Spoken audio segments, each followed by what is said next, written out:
So ఈరోజు defect life cycle గురించి చూద్దామండి. ఓకే. ఇన్ కేస్ మనం పని చేస్తా ఉంటే మనకి ఒక డిఫెక్ట్స్ వస్తే కనుక ఆ డిఫెక్ట్ యొక్క ప్రాసెస్ ఏంటి, అసలు మనం డిఫెక్ట్స్ ని ఎలా హ్యాండిల్ చేస్తాము, ఈ కాన్సెప్ట్ అంతా కూడా చాలా ఇంపార్టెంట్ మాట. డిఫెక్ట్ లైఫ్ సైకిల్ అన్నది మనకి చాలా ఇంపార్టెంట్. ఓకే. సో ఈ డిఫెక్ట్ లైఫ్ సైకిల్ ఎలా మనం డీల్ చేస్తాము అంటే, ఇప్పుడు టెస్టింగ్ లైఫ్ సైకిల్ అంటే మనం ఏం చేసాము, మనకి టెస్టింగ్ లోకి వచ్చినప్పుడు అందులోకి ఏమేమి యాక్టివిటీస్ ఉంటాయి అన్నది టెస్ట్ లైఫ్ సైకిల్ చేసాం. ఇప్పుడు డిఫెక్ట్ లైఫ్ సైకిల్కి వచ్చేసరికి ఏంటి అంటే, ఒక డిఫెక్ట్ మన దగ్గరికి వచ్చిన తర్వాత ఆ డిఫెక్ట్ మీద ఏమేమి యాక్టివిటీస్ చేస్తాము అని చెప్పే దాన్ని మన యొక్క డిఫెక్ట్ లైఫ్ సైకిల్ అవుతుంది అనమాట. ఇప్పుడు ఈ డిఫెక్ట్ లైఫ్ సైకిల్ కూడా organization to organization, depending on an organization బట్టి వాళ్ళ యొక్క ప్రాసెస్ మారిపోతా ఉంటదండి. ఇప్పుడు నేను వన్ ఆఫ్ ద ఆర్గనైజేషన్స్ లో డిఫెక్ట్ లైఫ్ సైకిల్ యొక్క ప్రాసెస్ ఎలా ఉంటది అన్నది చూపిస్తా. ఒక డిఫెక్ట్ వస్తే వాళ్ళు ఏం చేస్తారు అన్నది. ఇది ప్రీవియస్ కంపెనీలో ఫాలో అయిన ప్రాసెస్. ఒక డిఫెక్ట్ వస్తే ఫస్ట్ ఓపెన్ స్టేట్ లో ఉంటది. డెవలపర్ దాన్ని ఫిక్స్ చేస్తే రిజాల్వ్ స్టేట్ లోకి వస్తుంది. మనం టెస్టర్ వెరిఫై చేస్తే అది వెరిఫైడ్ స్టేట్ లో ఉంటుంది అండ్ లాస్ట్ కి క్లోజ్డ్ వెళ్తుంది. ఇది హై లెవెల్. బట్ దీన్ని ఇన్ డెప్త్ అనాలిసిస్ ఒక్కసారి స్క్రీన్ షాట్ కనుక మనం జూమ్ ఇన్ చేసి చెక్ చేసుకుంటే, ఇదిగో ఓపెన్ అంటే మనం మొదట బగ్ ని రిపోర్ట్ చేసాం, డిఫెక్ట్ ని రిపోర్ట్ చేసాం. వెంటనే ఆ డిఫెక్ట్ యొక్క స్టేటస్ న్యూ స్టేటస్ లో ఉంటుందండి. ఓకే, జస్ట్ 1 సెకండ్ అండి, జస్ట్ వన్. నెక్స్ట్ పాయింట్ కి వచ్చేసరికి ఫస్ట్ మనం డిఫెక్ట్ ఓపెన్ చేయడంతో ఆ డిఫెక్ట్ అన్నది న్యూ స్టేట్ లో ఉంటుందండి. న్యూ ఇప్పుడే క్రియేట్ చేశారు. డెవలపర్ కనుక ఆ డిఫెక్ట్ ని ఇక్కడ ఈ ట్యాగ్ కూడా చూడండి, డెవలపర్ యాక్సెప్ట్స్ ద బగ్. మీరు రైస్ చేసింది వాళ్ళు కనుక యాక్సెప్ట్ చేస్తే status is set to assigned, అంటే అది డెవలపర్ కి అసైన్ చేసుకున్నాడు అని దాని యొక్క మీనింగ్ మాట. ఓకే. అండ్ సో ఇప్పుడు ఫస్ట్ మీరు డిఫెక్ట్ రైస్ చేసిన తర్వాత అది బగ్ అనుకోండి, ఎదరికి ఫర్దర్ యాక్టివిటీస్ వెళ్తాయండి. బగ్ కాలేదనుకోండి, ఇన్వాలిడ్ అని చెప్పేసి డెవలపర్ దాని యొక్క స్టేటస్ మార్చేస్తాడు. ఇప్పుడు ఫర్ సపోజ్ నేను ఏం చేశాను అంటే, సర్చ్ బటన్ క్లిక్ అవ్వట్లేదు అని చెప్పేసి ఒక డిఫెక్ట్ పెట్టానండి. ఓకే. సో నేను ఆ బటన్ క్లిక్ చేసినప్పుడు ఫస్ట్ టైం ఒక్కసారి అవ్వలేదు, కానీ మిగతా ప్రతిసారి అవుతుంది. అంటే నేను 100 టైమ్స్ ట్రై చేస్తే ఫస్ట్ టైం అవ్వలేదు. ఎందుకు అవ్వలేదు? బ్రౌజర్ లోడ్ అవ్వకుండా నేను కొట్టేశాను. ఓకే, అది నేను చేసిన తప్పే, దానికి డెవలపర్ కి సంబంధం లేదు. బట్ స్టిల్ నేను ఏం చేశాను, ఒక డిఫెక్ట్ పెట్టాను. డెవలపర్ దాన్ని చూసి ఇన్వాలిడ్ కింద మార్చేస్తాడు. ఎందుకని ఇన్వాలిడ్ కింద మారుస్తాడు అంటే, అసలు నువ్వు చేసిన పాయింట్ లో నువ్వు అక్కడ మెన్షన్ ఏం చేసావు అంటే, బ్రౌజర్ లోడ్ అవ్వకుండా నేను క్లిక్ చేశాను అని. ఇమీడియట్లీ డెవలపర్ ఏమంటాడంటే, అలా బ్రౌజర్ లోడ్ అవ్వకుండా నువ్వు చేయడమే తప్పు, నువ్వు చేసింది అసలు ఇన్వాలిడ్ సినారియో కాబట్టి నీ డిఫెక్టే ఇన్వాలిడ్ అని ఆ డిఫెక్ట్ ని ఇన్వాలిడ్ లోకి మూవ్ చేసేస్తాడు. అంటే ఇప్పుడు ఈ పర్టికులర్ పాయింట్ ఆఫ్ వ్యూలో మనం ఏం చేస్తున్నాము అంటే, మన యొక్క డిఫెక్ట్ కి ఏ ఏ స్టేట్లు ఉంటాయి అన్నది చూస్తున్నాం. First new state, new itself in the meaning ఏంటి అంటే కొత్త క్రియేట్ చేసాము. అసైన్డ్, డెవలపర్ కి అసైన్ చేసాం. ఇన్వాలిడ్, అలా నువ్వు చేసిందే తప్పు అని చెప్పేసి అన్నాను. And next, has it been reported before. So అంటే ఇప్పుడు is it a bug, bug కాకపోతే ఇన్వాలిడ్, బగ్ అయితే నెక్స్ట్ చెక్ ఏం చేసుకుంటారు అంటే ఎస్ అయితే ఈ డిఫెక్ట్ ముందర రిపోర్ట్ ఎవరన్నా చేశారా లేదా అన్నది ఇదంతా డెవలపర్ చెక్ చేసుకుంటాడు.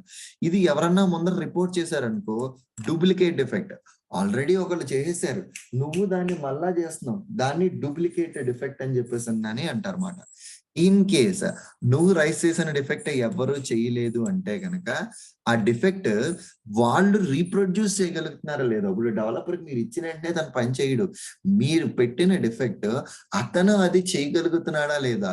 సో నిన్న మనం క్రియేట్ చేసిన ఒక డిఫెక్ట్ ఏం చేసాము అంటే కనుక సర్చ్ రిజల్ట్స్ రావట్లేదు అని ఒక డిఫెక్ట్ తో యుఆర్ఎల్ యూజ్ చేసిన సర్చ్ కీబోర్డు మొత్తం అన్ని డిఫెక్ట్ లో పెట్టాం కదా, ఆ డీటెయిల్స్ అన్ని పట్టుకుని డెవలపర్ ట్రై చేస్తాడు. అతని దగ్గర కూడా సేమ్ డిఫెక్ట్ వస్తే దెన్ తన పని చేయడానికి చూస్తాడు. లేకపోతే కనుక తను ఏం చేస్తాడు అంటే వర్క్స్ ఫర్ మీ, నువ్వు ఏదైతే డిఫెక్ట్ పెట్టావో ఇది తన రిప్లై కామెంట్ పెడతాడు అనమాట. నేను ఈ పర్టికులర్ బ్రౌజర్ లో, ఈ క్రోమ్ బ్రౌజర్ లో, ఈ పర్టికులర్ వర్జన్ లో నేను ఈ డిఫెక్ట్ ని చెక్ చేస్తా ఉంటే I'm unable to reproduce the issue అని వర్క్స్ ఫర్ మీ అన్న స్టేటస్ దానికి మార్చేస్తాడు. అండ్ డెవలపర్ దాన్ని రీప్రొడ్యూస్ చేయగలిగితే కనుక are we going to fix it or not. ఇప్పుడు అక్కడ డెవలపర్ ఇన్ని స్టేజ్లు దాటుకుని ఇవన్నీ అయ్యి చివరికి అది కరెక్ట్ గానే ఉన్నది, ఇంతకు ముందర ఎవరు రిపోర్ట్ చేయలేదు, అది వ్యాలిడ్ డిఫెక్టే అన్న తర్వాత ఫైనల్లీ డెవలపర్కి వచ్చే కాల్ ఏంది అంటే కనుక దీన్ని మనం ఇప్పుడు ఫిక్స్ చేయాలా లేదా. సింపుల్ పాయింట్ ఏంది అంటే ఈ సర్చ్ ఫంక్షనాలిటీ కంటే ఇంకొక క్రిటికల్ ఇష్యూ ఉన్నది వాళ్ళకి. క్రిటికల్ ఇష్యూకి ప్రయారిటీగా సర్చ్ కి ప్రయారిటీ అంటే క్రిటికల్ ఇష్యూకి ప్రయారిటీ ఇస్తారు. సో అక్కడ వాళ్ళు డిసైడ్ చేసుకుంటారు ఇది ఎప్పటికి ఫిక్స్ చేయాలి, లేటరా అసలు ఇది ఫిక్స్ చేయాల్సిన అవసరం లేదా, లేదా ఇప్పుడు ఇమీడియట్లీ ఫిక్స్ చేయాలి అంటే కనుక ఎస్ అని వాళ్ళు దాన్ని ఫిక్స్డ్ స్టేటస్ లోకి మారుస్తారు. ఇప్పుడు ఈ పర్టికులర్ లైఫ్ సైకిల్లో మనం చూసిన డిఫెక్ట్స్ యొక్క స్టేటస్ ఏంటి అంటే న్యూ, కొత్తగా క్రియేట్ చేసింది. అసైన్డ్, డెవలపర్ కి అసైన్ అయింది. అసైన్ అయిన తర్వాత డెవలపర్ ఈ 6 స్టేటస్ లో ఏదో ఒక స్టేటస్ కి మారుస్తాడు. ఈ 5 స్టేటస్ లో ఇన్వాలిడ్, నువ్వు పెట్టింది అసలు కరెక్ట్ డిఫెక్టే కాదు. డూప్లికేట్, నువ్వు రాసిన డిఫెక్ట్ ఆల్రెడీ ఇంకొకరు రాసేశారు. వర్క్స్ ఫర్ మీ, నువ్వు ఏదైతే డిఫెక్ట్ అని పెట్టావో అది నా దగ్గర నా సిస్టమ్ లో పనిచేస్తుంది. లేటర్ ఆర్ ఓంట్ ఫిక్స్, నువ్వు ఇప్పుడు రైజ్ చేసిన డిఫెక్ట్ ఇప్పుడు పట్టించుకోవాల్సిన అవసరం మనకి లేదు. ఫిక్స్డ్, ఈ డిఫెక్ట్ ఆల్రెడీ నేను ఫిక్స్ చేసేసాను. ఇలా ఈ అన్ని స్టేటస్ లో ఏదో ఒక స్టేటస్ పెట్టి దాని నుంచి నెక్స్ట్ రిజాల్వ్ కి మారుస్తారండి. దాని యొక్క నెక్స్ట్ స్టేటస్ రిజాల్వ్ లోకి వెళ్తుంది డిఫెక్ట్. ఎప్పుడైతే మనకి అది రిజాల్వ్ లోకి వస్తుందో, ఓకే, ఎప్పుడైతే మనకి ఆ డిఫెక్ట్ రిజాల్వ్ లోకి వస్తుందో నెక్స్ట్ ఏముంటది అంటే does QA agree with this. So ఇప్పుడు డెవలపర్ డూప్లికేట్ ఆర్ ఇన్వాలిడ్ అని పెట్టేశాడండి. ఇన్వాలిడ్ అని పెట్టి డెవలపర్ మీకు రిజాల్వ్ లో మార్చేసిన తర్వాత ఫస్ట్ మనం అగ్రీ చేస్తామా లేదా. వాళ్ళు ఇప్పుడు ఒకటి చెప్పినందు మాత్రాన్ని మనం అగ్రీ చెయ్యాలని లేదు. అగ్రీ చేస్తే దట్స్ ఫైన్. అగ్రీ చేయలేదు అనుకోండి, ఇప్పుడు ఫర్ సపోజ్ మీరు రాసిన డిఫెక్ట్ డెవలపర్ ఇన్వాలిడ్ అన్నాడు అనుకోండి, ఇమీడియట్లీ నేను దాన్ని రీఓపెన్ చేస్తా. బాబు ఎందుకు ఇన్వాలిడ్ అవుతుంది, సో ఇదిగో ఇప్పుడు డెవలపర్ ఫిక్స్ చేసిన తర్వాత QA దాన్ని యాక్సెప్ట్ చేయట్లా, దీన్ని మొత్తాన్ని తీసుకెళ్లి రీఓపెన్ చేస్తా. ఎందుకు ఇన్వాలిడ్ అంటున్నావు, నేను పెట్టిన డిఫెక్ట్ నా రిక్వైర్మెంట్ క్లియర్ గా ఉంది, మొత్తం అంతా ఎలా అయితే ఉండాలో నీ అప్లికేషన్ పనిచేయట్లేదు కాబట్టి నేను డిఫెక్ట్ క్రియేట్ చేశాను, నువ్వు ఇది ఇన్వాలిడ్ పెట్టడానికి స్కోప్ లేదు అని నేను రీఓపెన్ చేసి దానికి కామెంట్ పెట్టి బిజినెస్ అనలిస్ట్ ని, ప్రొడక్ట్ మేనేజర్ ని, వీళ్ళందరినీ ట్యాగ్ చేస్తా. బాబు ఇదిగో మీ రిక్వైర్మెంట్ ఇలా ఉండాలన్నది, అప్లికేషన్ ఎలా పని చేయకపోతే నేను డిఫెక్ట్ పెడితే డెవలపర్ దాన్ని యాక్సెప్ట్ చేయట్లేదు అని రీఓపెన్ చేస్తా. ఫర్ సపోజ్ ఇక్కడ డెవలపర్ ఇచ్చిన జస్టిఫికేషన్ మీరు యాక్సెప్ట్ చేశారే అనుకోండి, యాక్సెప్ట్ చేసిన తర్వాత అది ఇగో ఎస్, డెవలపర్ ఇచ్చిన పొజిషన్ కి మనం యాక్సెప్ట్ చేస్తే కనుక is it is a feature request or not. అంటే ఫర్ సపోజ్ అది నిజంగా కస్టమర్ దగ్గర నుంచి ఒక చేంజ్ ద్వారా వచ్చిందా అనుకుంటే దట్స్ ఫైన్, వెరిఫై చేసేసి యాక్సెప్ట్ చేసేసి బగ్ ని క్లోజ్ చేసేస్తాం. లేదు అంటే కనుక మళ్ళా రీఓపెన్ చేస్తాం. ఓకే, సో మళ్ళీ రీఓపెన్ చేస్తాం అన్నమాట. అది కరెక్ట్ కాదు, నువ్వు చెప్పిన ఈ దాన్ని నేను యాక్సెప్ట్ చేయట్లేదు అని రీఓపెన్ చేస్తాం. ఎప్పుడైతే ఇది వెరిఫైలోకి వచ్చిందో మళ్ళా ఈ బగ్ ని క్లోజ్ చేసే ముందర మనం ఏం చేస్తాము అంటే ఈ బగ్ నిజంగా మనకి రిలవెంట్ ఇష్యూవా కాదా క్రాస్ చెక్ చేసుకుని, అది కాదు, ఇది మనకి నిజంగా సంబంధం లేదు, డెవలపర్ ఇచ్చిన రెజల్యూషన్ అంతా కరెక్టే అనుకున్నప్పుడు directly we will close that particular defect. అంతే. అండ్ ఫిక్స్డ్ అయినప్పుడు ఏం చేస్తాము అంటే ఈ డిఫెక్ట్ ని తీసుకెళ్లి రిగ్రెషన్ టెస్టింగ్ లోకి మనం యాడ్ చేసుకుంటాం. ఈ డిఫెక్ట్స్ అన్ని రిగ్రెషన్ టెస్టింగ్ అన్న టెర్మినాలజీ మనకి యాజ్ ఆఫ్ నౌ తెలియదు. డౌన్ ది లైన్ మనం రిగ్రెషన్ టెస్టింగ్ అన్న టెర్మినాలజీని మనం చూస్తాం అన్నమాట. But anyways this is what the process on a high level. Ultimate గా మీకు ఏంటి అంటే మీరు క్రియేట్ చేసిన డిఫెక్ట్ న్యూ లో ఉంటది, దాన్ని అసైన్ లోకి మార్చుకుంటాం, రీఓపెన్ లోకి, and then invalid, duplicate, works for me, later, fixed, and then verify, rectified, resolved, closed అండి. ఇది మన యొక్క డిఫెక్ట్ లైఫ్ సైకిల్ యొక్క status. Life cycle itself meaning ఏంటి అంటే ఒక డిఫెక్ట్ వస్తే ఎన్ని స్టేట్లు మారుతుంది ఆ డిఫెక్ట్ అని చెక్ చేసే దాన్ని it's going to be the defect life cycle. Any questions on this defect life cycle అండి?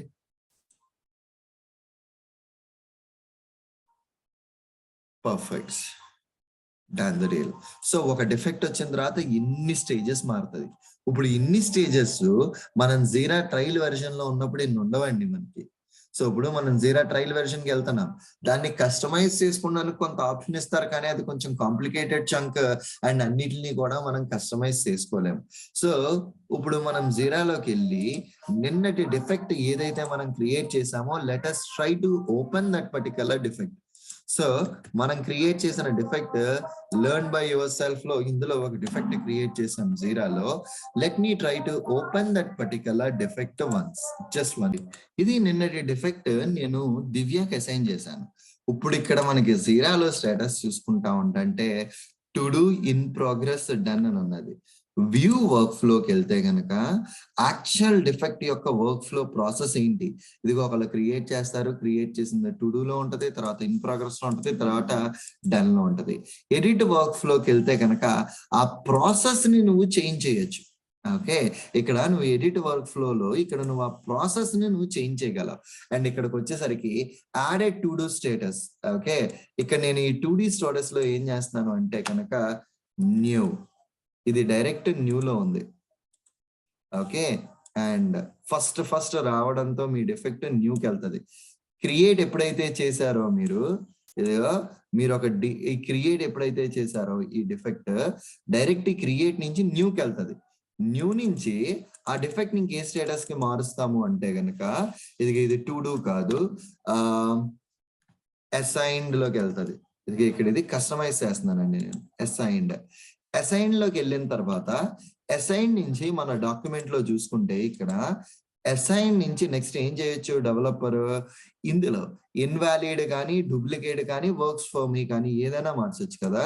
సో దీని కిందకి ఏం చేస్తున్నాను అంటే ఈ ఎనీ స్టేటస్ లో ఈ ఇన్ ప్రోగ్రెస్ లోకి వచ్చేసరికి invalid, okay invalid, and then select the status. In progress కాస్త మనము ఇక్కడ ఇన్వాలిడ్. సో ఇది కస్టమైజేషన్ చేయాలి అండి. యూజువల్లీ ఇదంతా కూడా మనకి వీళ్ళు చేస్తారు, మనకి ఈ ప్రాజెక్ట్ వాళ్ళు వీళ్ళు మొత్తం అంతా కూడా ముందర నుంచి వాళ్ళు ఇదంతా కస్టమైజేషన్ చేస్తారు. ఇది మనం చేసేది కాదు. సో అందుకని ఇది మనకి కొంచెం కన్ఫ్యూజింగ్ గా ఉంది. ఇన్వాలిడ్ అండ్ సో ఇక్కడ నుంచి ఇప్పుడు ఈ కింద నుంచి దీని నుంచి లింక్స్ ఉంటాయి అన్నమాట. ఒక్కొక్క దానికి లింక్స్ పెట్టుకోవాలి. ఆ లింక్స్ మనం ఏమేమైతే పెట్టుకుంటామో దానికి తగ్గట్టుగా మీ జీరాలో మీ వర్క్ ఫ్లో లో కనిపిస్తుంది మీకు. సో ఇప్పుడు మనం ఇక్కడ ఇది జస్ట్ హై లెవెల్లో చేంజ్ చేసాము, but it's not going to be an appropriate chunk. ఖచ్చితంగా ఇది అప్రోప్రియేట్ గా అయితే ఉండదు. ఓకే, సో ఇప్పుడు ఇందులోకి వచ్చి మళ్ళీ క్రాస్ చెక్ చేద్దాం. ఇది ఎందుకంటే ఈ టూల్ మీద కంప్లీట్ ఐడియా ఉండాలి, వర్క్ ఫ్లోస్ ఎట్లా చేంజ్ చేసుకోవాలి ఏంటి అన్నది. సో ఇదిగో ఇప్పుడు ఇన్వాలిడ్, డన్, న్యూ. సో కొత్తగా క్రియేట్ చేసినప్పుడు డిఫెక్ట్ న్యూ లో ఉంటది, దాని నుంచి తర్వాత అసైన్డ్ స్టేట్ లోకి వెళ్తుంది. ఇలా ఇక్కడ ఆప్షన్స్ మీకు మొత్తం అన్ని ఆప్షన్స్ ఉంటాయి, ఇన్వాలిడ్, డూప్లికేట్, ఇలా ప్రతి స్టేటస్ ఉంటది. ఫర్ సపోజ్ డెవలపర్ దీన్ని ఇన్వాలిడ్ డిఫెక్ట్ కి స్టేటస్ చేంజ్ చేశాడు అనుకోండి, డెవలపర్ కిందకు వచ్చి కామెంట్ యాడ్ చేస్తాడు, ఏంది you are checking this feature without loading the browser. Wait until the browser got load and then test it. It will work for you. Okay, so ఇలా వీళ్ళు resolution ఇచ్చి save కొడతారు.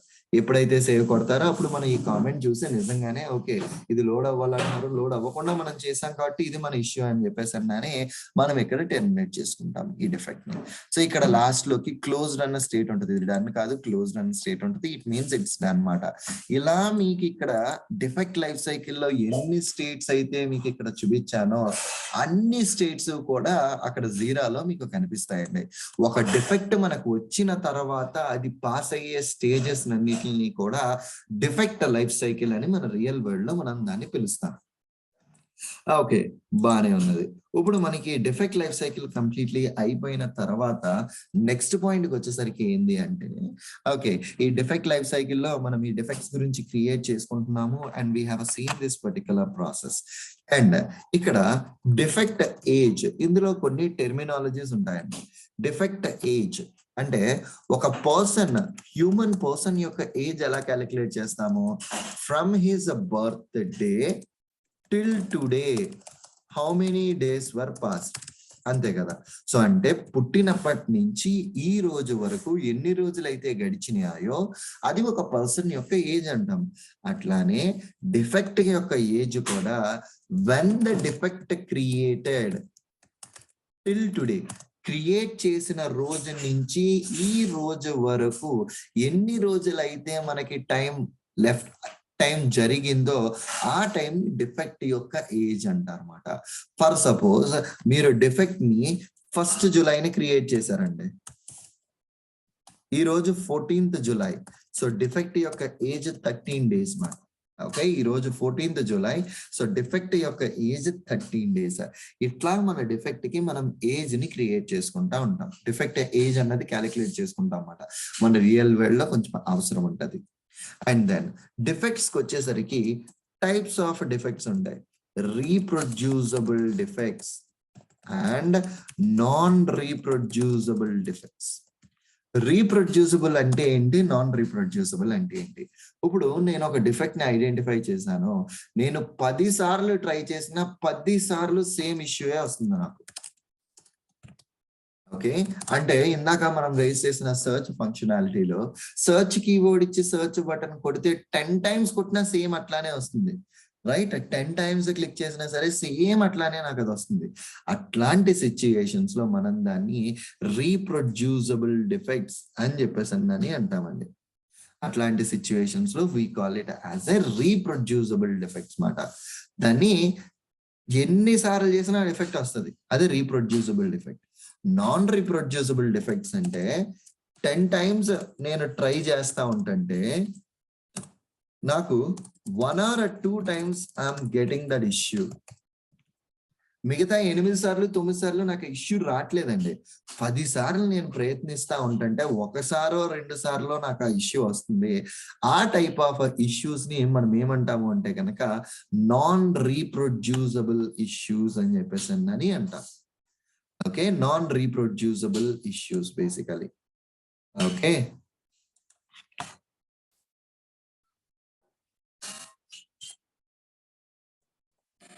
Okay, perfect. So non reproducible అంటే నేను కూడా దాన్ని సరిగ్గా reproduce చేయలేకపోతున్నాను. ఓకే, సో నేను కూడా దాన్ని సరిగ్గా రీప్రొడ్యూస్ చేయలేకపోతున్నాను అన్న ఇష్యూస్ ని we call them as a non reproducible. మీరు డిఫెక్ట్లు పెట్టేటప్పుడు డెవలపర్ కి పెట్టాలి, ఇది non reproducible issue. Reproducible issue అయితే మనం పెట్టాల్సిన అవసరం లేదండి. నాన్ రీప్రొడ్యూసబుల్ ఇష్యూ అయితే మాత్రం ఖచ్చితంగా డెవలపర్ కి మెన్షన్ చేయాలి, బాబు ఇష్యూని నేనే సరిగ్గా రీప్రొడ్యూస్ చేయలేకపోతున్నాను అని మీరు డిఫాల్ట్ గా డెవలపర్ కి మెన్షన్ చేయాలి. Okay, that's going to be a non reproducible issue అయితే మాత్రం.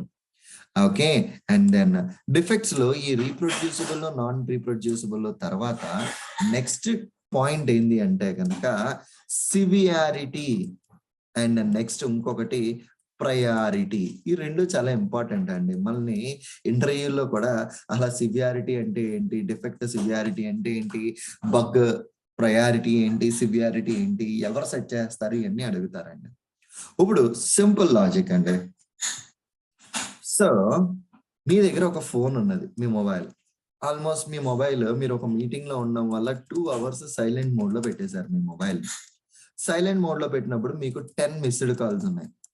10 మిస్డ్ కాల్స్ లో మీకు ఎవరెవరు కాల్స్ ఉన్నాయంటే ఫాదర్ నుంచి అండ్ దెన్ వైఫ్ నుంచి and friend and unknown number. ఇప్పుడు నేను 2 hours తర్వాత నా ఫోన్ చూసుకున్న తర్వాత ఈ 10 మిస్డ్ కాల్స్ లో ఈ 4 పీపుల్ యొక్క కాల్స్ ఉన్నాయి కాబట్టి నేను ఇచ్చే ప్రయారిటీ, ఫస్ట్ ప్రయారిటీ ఈయనకి కాల్ చేస్తాం, right. So first priority and then second priority and then third priority friend కి. అండ్ ఆ ఫోర్త్ ప్రయారిటీ అన్నోన్ నెంబర్. ఇది నేను ఇచ్చుకునే ప్రయారిటీ. అంటే నా యొక్క పర్సనల్ రిక్వైర్మెంట్ కి తగ్గట్టుగా నాకున్న కాల్స్ ని నేను ప్రయారిటైజ్ చేసుకుంటున్నాను నేను. ఓకే, అట్లానే మనము డెవలపర్ కి డిఫెక్ట్స్ ఇచ్చేసిన తర్వాత లిస్ట్ ఆఫ్ డిఫెక్ట్స్ డెవలపర్ దగ్గర ఉంటాయి. అది డెవలపర్ తన యొక్క ప్రయారిటీని తన సెట్ చేసుకుంటాడు. ఏ ప్రయారిటీలో ఏ డిఫెక్ట్ ని ఫిక్స్ చేయాలి అన్నది డెవలపర్ సెట్ చేసుకుంటాడు. సో ఇక్కడ ప్రయారిటీ ఎవరు సెట్ చేస్తారు? డెవలపర్ సెట్ చేస్తారు. సివియారిటీ ఆబ్వియస్లీ మనమే చేస్తాం. ఎందుకు? నువ్వు రైజ్ చేసిన డిఫెక్ట్ ఎంత సివియర్ గా అప్లికేషన్ మీద ఇంపాక్ట్ ఉన్నది అని టెస్ట్ చెప్పేది మనమే మాట. అంటే ఒక చిన్న ఎగ్జాంపుల్ అండి, ఇప్పుడు మనము ఈ lebby.com మీద పనిచేస్తున్నామండి, రైట్? lebby.com అన్న పని మీద మనమే టెస్ట్ చేస్తున్నామండి. ఇక్కడ లోగో ఎవరిది ఉండాలి? ఏ కంపెనీకి అయితే మనం టెస్ట్ చేస్తున్నామో ఆ కంపెనీకి ఉండాలి, లెబీ లోగో ఉండాలండి. ఫర్ సపోజ్ లెబీ లోగో బదులు ఇక్కడ యుడిమి లోగో పెట్టారండి. ఓకే, ఈ అప్లికేషన్ రెడీ టు టెస్ట్, ఇంకా కస్టమర్లకు వెళ్ళిపోతుంది. సో లాస్ట్ కోడ్ ఏదైతే ఉన్నదో అది ఫైనల్ కోడ్. ఆ కోడ్ ని క్లయింట్ కి ఇచ్చేయబోతున్నాం. ఆ ఇచ్చే కోడ్ లో లెబీ బదులు యుడిమి ఉన్నదండి. యుడిమి అన్నది లోగో అన్నది చాలా చిన్న పాయింటే. వాళ్ళు లోగో ఫైల్ ఎడిట్ చేయడం అన్నది జస్ట్ 5 to 10 minutes పని. కానీ ఇక్కడ మీరు ఏం చేస్తున్నారు? లెబ్బీ బదులు యుడిమి అన్న దాన్ని మీరు ప్రమోట్ చేస్తున్నారు అంటే ఆపోజిట్ బ్రాండ్ అని మనం ప్రమోట్ చేస్తున్నాము అంటే అది చాలా సివియర్ ఇంపాక్ట్ అప్లికేషన్ మీద, రైట్? చాలా సివియర్ ఉంటుంది మీ అప్లికేషన్ మీద ఇంపాక్ట్ అన్నది. సో దాన్ని సివియారిటీ మనం డిసైడ్ చేస్తాం అన్నమాట. Okay, and then another severe aspect ఏంటి అంటే హోమ్ స్క్రీన్ మీకు ఎంత మాత్రమే వస్తుంది, కింద నుంచి హోమ్ స్క్రీన్ లోడ్ అవ్వట్లేదండి. Half of the home screen మాత్రమే లోడ్ అవుతుంది, rest of the half home screen load అవ్వట్లేదు నాకు. ఓకే, ఈ సగం హోమ్ స్క్రీనే లోడ్ అవుతుంది, మిగతా సగం హోమ్ స్క్రీన్ లోడే అవ్వట్లేదు. ఇలాంటి సిచ్యువేషన్స్ లో ఈ హోమ్ స్క్రీన్ నాకు లోడ్ అవ్వట్లేదు అన్నది కూడా హై సివియర్. ఎందుకు అంటే అసలు ఆ హోమ్ స్క్రీనే కనిపించకపోతే కస్టమర్ ఎక్కడికి వెళ్తాడు, ఏం కొంటాడు, ఏం చేస్తాడు? Which is an high severe impact for me basically, correct? Which is an high severe impact for me అంటే. So this is another severe issue మాట. సో ఇట్లా మన రియల్ వరల్డ్ లో డిఫరెంట్ సెట్స్ ఆఫ్ ఇష్యూస్ ఉంటాయి. మనం వాటిల్ని identify చేసుకుంటా ఉండాలన్నమాట. ఓకే, సో మనం వాటిల్ని ఐడెంటిఫై చేస్తా ఉండాలి. Got it? Or any doubts on this one? And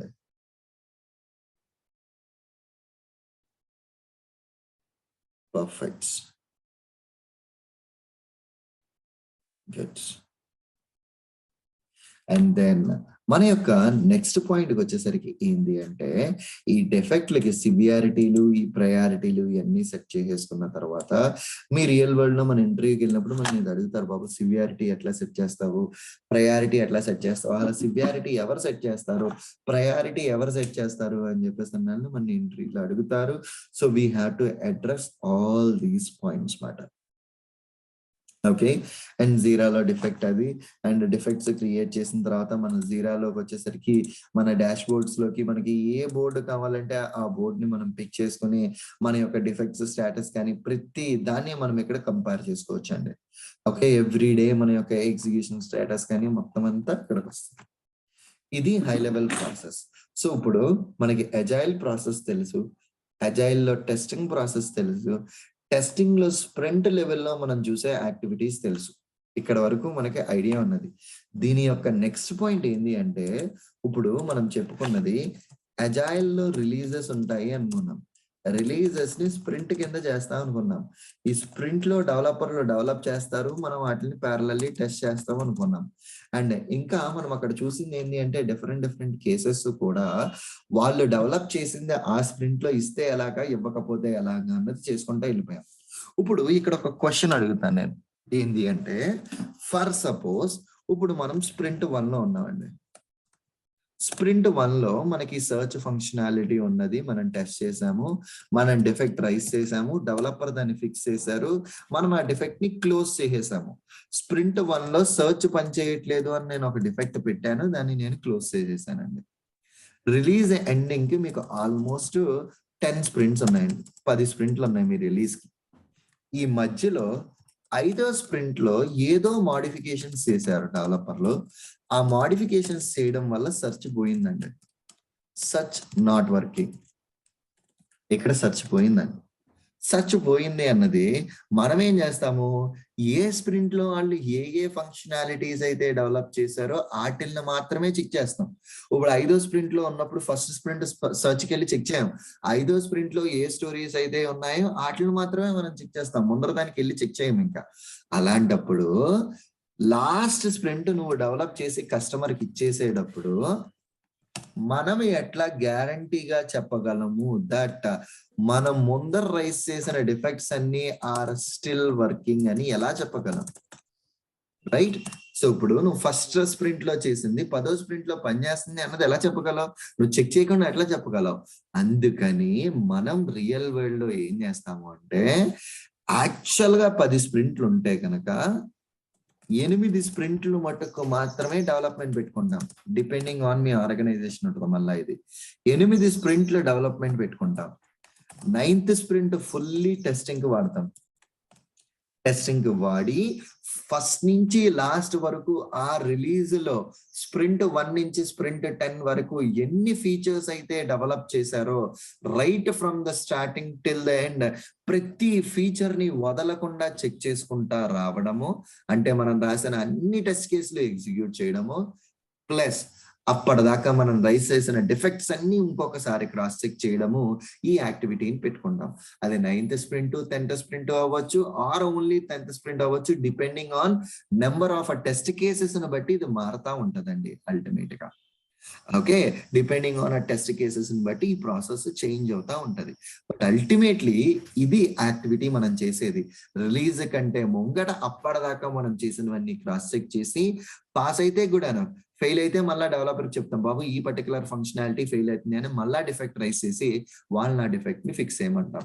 ultimately release ending లో మనము థరౌ టెస్టింగ్ కండక్ట్ చేసే we will deliver that application. Release ముందర మనం థరౌ టెస్టింగ్ చేస్తాం. ఈ థరౌ టెస్టింగ్ ను మనం చేయడాన్ని ఒక టెస్టింగ్ టైప్ అంటారు. ఆ టైప్ ఏంటి అన్నది మనం మూవింగ్ అహెడ్ చూద్దాం రేపటి సెషన్ లో. ఈ రోజుకి అక్కర్లేదు ఈ డెఫినేషన్స్. ఇప్పటికి మీ అందరూ చేయాల్సిన ఒక అసైన్మెంట్ ఏంటి అంటే, జీరాలోకి వెళ్ళి డిఫెక్ట్స్ క్రియేట్ చేయండి. మీ ఓన్ డిఫెక్ట్స్ మీరే అజ్యూమ్ చేసుకుని మీరే డిఫెక్ట్స్ క్రియేట్ చేయండి. వన్ థింగ్ అండి, ఎప్పుడైనా సరే ఎవరికైనా జెన్యూన్ ఎక్స్పీరియన్స్ ఉన్నది అనుకోండి, వాళ్ళు డైరెక్ట్లీ వాళ్ళు వచ్చిన ఇష్యూస్ ని ఇంటర్వ్యూలో చెప్తారు. ఎప్పుడైతే మనం ఫేక్ ఎక్స్పీరియన్స్ పెట్టుకుంటున్నామో మనం చెయ్యంది చేసామని చెప్తాం. కాబట్టి ఈ డిఫెక్ట్స్ ని మీరే అజ్యూమ్ చేసుకుని ఇది ఒక డిఫెక్ట్ అని మీరే క్రియేట్ చేసి పెట్టచ్చు. ఎగ్జాంపుల్, లాగిన్ బటన్ కొట్టిన తర్వాత పేజ్ 04 వస్తుంది అన్నది నా అజంప్షన్, నేను పెట్టాను. User name field only inputs ఏ తీసుకోవాలి, అది స్పెషల్ క్యారెక్టర్స్ తీసుకుంటుంది, ఇట్స్ ఎ డిఫెక్ట్, మీరే పెట్టుకోవాలి. ఇలాంటి డిఫెక్ట్స్ మన ఓన్ గా మనమే అనలైజ్ చేయాలి. అంటే అది అక్కడ పని చెయ్యదు, అంటే అది మీరు ఏదైతే డిఫెక్ట్ అనుకుంటున్నారో it's not a real defect మాట, బట్ స్టిల్ అక్కడ ఒక డిఫెక్ట్ వచ్చింది అని మీరు పెడతారు. సింపుల్ ఎట్లాగంటే, నేనే మిమ్మల్ని ఇంటర్వ్యూ చేస్తున్నానండి, మీరు ఐడెంటిఫై చేసిన డిఫెక్ట్స్ మీరు చెప్పండి అంటే, యూజర్ నేమ్ ఫీల్డ్ లో ఇట్లా ఇట్లా ఉన్నది, నేను స్పెషల్ క్యారెక్టర్స్ ఇచ్చాను, అది యాక్సెప్ట్ చేసింది అంటే, నిజంగా ఇంటర్వ్యూ చేసేవాళ్ళు మీ అప్లికేషన్ ని చెక్ చెయ్యరు, రైట్? ఎప్పుడో చేసిన అప్లికేషన్ నేను ఎలా చెక్ చేస్తా? జస్ట్ నేను చెక్ చేసేది నేను మిమ్మల్ని చెప్పండి అన్నప్పుడు మీరు అనాలిసిస్, మీరు మైండ్ లో ఆలోచించి కొన్ని డిఫెక్ట్స్ మీరు చెప్తున్నారా లేదా, అది మీనింగ్ఫుల్ డిఫెక్టా కాదా అన్నది మాత్రమే నేను ఆ ఇంటర్వ్యూలో చూసేది. ఓకే, అది ఒక్కటి మాత్రమే నేను ఆ ఇంటర్వ్యూలో చెక్ చేసుకునేది. సో మిమ్మల్ని కూడా చేయమనేది జస్ట్ అజ్యూమ్ చేసుకొని డిఫరెంట్ సెట్స్ ఆఫ్ డిఫెక్ట్స్ మీరు జీరాలో క్రియేట్ చేసేటప్పుడు అక్కడ మీ నేమ్ అపాయింట్ చేయండి. ఫర్ సపోజ్ ఇప్పుడు మణికంఠ డిఫెక్ట్ క్రియేట్ చేస్తున్నారు అనుకో, మణికంఠ డిఫెక్ట్ అని పెట్టేసుకోండి. సో దట్ ఇది మీ డిఫెక్ట్స్ మీకు ట్రాక్ ఉంటాయి. ఎవరు ఇప్పుడు మన సెషన్ లో ఉన్న అందరికీ దీనికి యాక్సెస్ ఉన్నదే కాబట్టి ఎవరి పేరు మీద వాళ్ళ డిఫెక్ట్స్ క్రియేట్ చేసుకుంటే అందరికీ వాళ్ళ యొక్క యూనిక్ డిఫెక్ట్స్ ఐడెంటిఫై అవుతాయి అన్నమాట. సో ఇట్లా మీరు మన అప్లికేషన్స్ మీద డిఫరెంట్ సెట్స్ ఆఫ్ డిఫెక్ట్స్ మీరు క్రియేట్ చేసి మీరు జీరాలో లిస్ట్ డౌన్ చేసుకోండి. సో ట్రస్ట్ మీ, మీరు ఇంటర్వ్యూకి వెళ్ళినప్పుడు టెస్ట్ కేసెస్ అడుగుతారు, అజైల్ యొక్క ప్రాసెస్ అడుగుతారు, టెస్ట్ మేనేజ్మెంట్ జఫర్ యొక్క ప్రాసెస్ అడుగుతారు, డిఫెక్ట్ యొక్క ప్రాసెస్ అడుగుతారు. ఇప్పుడు మనం చూసుకున్న ప్రతిదీ కూడా మనల్ని ఇంటర్వ్యూలో పాయింట్ అవుట్ చేసే క్వశ్చన్స్. అండ్ దీని తర్వాత అఫ్ కోర్స్ ఇంకా కొన్ని డెఫినేషన్స్ ఉంటాయండి, అది అప్కమింగ్ సెషన్స్ లో మనం వాటిని డిస్కస్ చేస్తాం కూడా. Okay, done the deal. Let's take a pause here for today, and tomorrow we will continue the topic.